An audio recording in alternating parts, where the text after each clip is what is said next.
Hello, আসসালামু আলাইকুম। Welcome to Jemin Vibes. সবাই কেমন আছেন? আশা করি সবাই খুব ভালো আছেন। আলহামদুলিল্লাহ, আমিও ভালো আছি। আজ থেকে প্রায় মাসখানেক আগে আমি আমার বন্ধু রাপানিকে নিয়ে দিয়াবাড়িতে ঘুরতে গিয়েছিলাম, মূলত কায়াকিং করতে। লোকেশনটার ব্যাপারে যদিও তেমন আইডিয়া ছিল না, এক্স্যাক্টলি কোথায় এটা। আমাদের কাছে এটাও ম্যাটার করে না যে কোথায় এটা আছে না আছে, আমাদের কথা ছিল ঘুরতে পারলেই হইছে। উত্তরা সাউথ মেট্রো স্টেশনের বাম সাইডে সুন্দর একটা জায়গা দেখে ঢুকেছে ওই রোডে। গাছগাছালিতে ভরা, মোটামুটি ভয়ঙ্কর একটা পরিবেশ বলা যায়। কিছু মানুষ দেখতেছি মনের খুশিতে মাছও ধরতেছিল। বসে থাকলে আমিও ধরতে পারতাম, কিন্তু আমার লাইফে ধৈর্যের ধর নাই।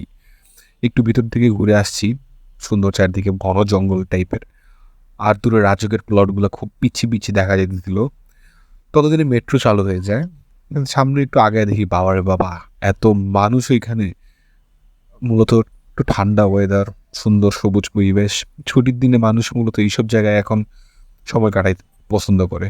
কায়াকিং করার ইচ্ছা ছিল, কিন্তু মানুষের যে পরিমাণে ভিড়, ওই ভিড় দেখে আর ইচ্ছা করে না কায়াকিং করার। পিছিয়ে একটা পোলারে জিজ্ঞেস করলাম কখন একটু খালি থাকে, তখন আমরা বললো সকাল 7টা থেকে রাত 8টা পর্যন্ত মোটামুটি কায়াকিংটা চলে।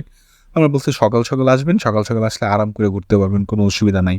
তো জিজ্ঞেস করলাম কেমন খরচপাতি আসে, দুইজন তিনজন। তো দুইজনের জন্য হয়তো ঘন্টায় 200 টাকা, আর তিনজনের জন্য হয়তো 300 টাকা, এরকমটা আইডিয়া বলছিল। আমার এক্স্যাক্টলি মনে নেই।